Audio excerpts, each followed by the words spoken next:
20 verse 24. Apan giisip ko ang akong kinabuhi nga walay bili. Bato di Apostol Pablo. Basta lamang matapos ko ang buluhaton nga gihatag sa Ginoong Hesus kanako, nga mao ang pagsangyo sa mayong balita sa gasa sa Dios. Bato di Pablo, giisip ko ang akong kinabuhi nga walay bili. But pasabot. Giisip niya yan kagalingon nga walay bili. Patay kung patay.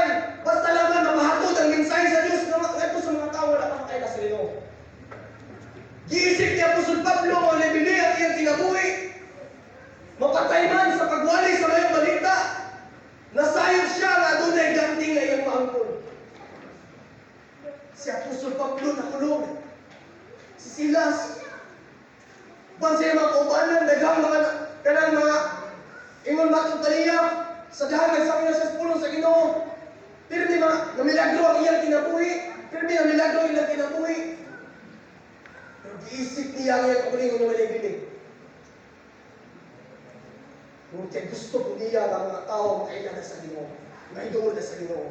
Ikaw, ano na ba kayo kinuha? Sa mga kasing-kasing.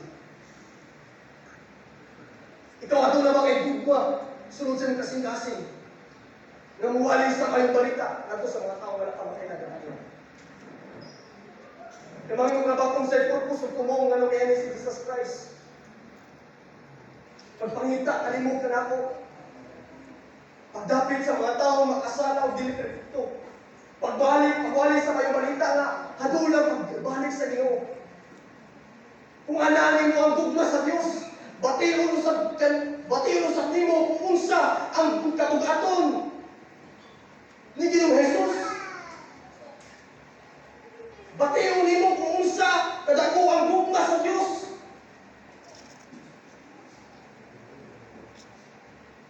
Si Jesus Christ, dili siya ganahan na adunay tao nga matugid mo. Una kung paggamit sa Ginoo. Paggamit sa Ginoo. Para pagpausmod sa buluhaton sa Diyos. Matod ni Apostol Pablo, itagana lang ka na ko, hanggang isa ka niya. Una niyo siya, isip kong walay bili, ang akong kinabuhi. Kaya nasayod siya, na adunay ganting. Sa kadaugan, o purong-puro, nga iyang maangkon. Kung iyang gi-encourage si Timoteo, nga pagpugi kanunay pagwali sa mayong balita, andun sa mga kasakitan, buhata ang katungdanan sa usa ka magwali sa mayong balita. Iyang gi-encourage si Timoteo. Pagwali sa mayong balita. Usap niya yung taknas kagabi yun. Ang pulong sa Diyos, nagpahinumdum. O kinahanglan na itong buhaton. Na kinahanglan, magsangyo ka sa pulong sa Ginoo.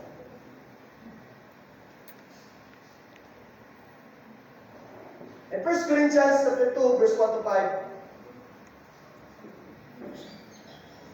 si Pablo walang masulti sa mga pulong. Pulong na tauhanon. Pulong na bulak-bulak ng mga pulong. Pulong na hinasa ng mga pulong. Kung di rin nagsulti siya sa mga pulong. Nagikan sa Diyos. Sa gahong sa Diyos. O in verse 2, makita niyo mo diha, nagkalimtan ko ang kanangutang. Gawas kang Heso Kristo, labi na ngayon ang iyang kamatayon. Ikalimtan niya ang kanangutang.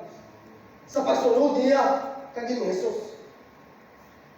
Ikalimtan niya ang kanangutang. Gawas kang Heso Kristo, labi na ngayon sa iyang kamatayon. Ang iyang kamatayon.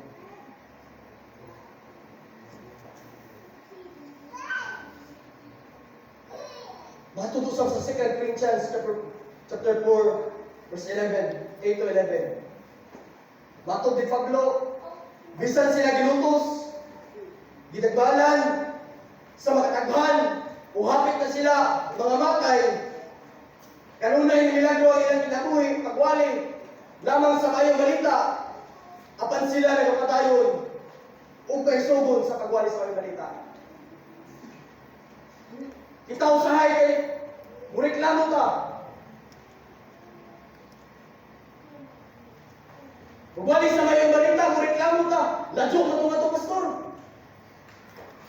Way sakyan, pastor. Way sakyanan kalungan to. Tagaan di kang tiil sa inyo para mabaktas. Bulahan ang magwali sa mayong balita.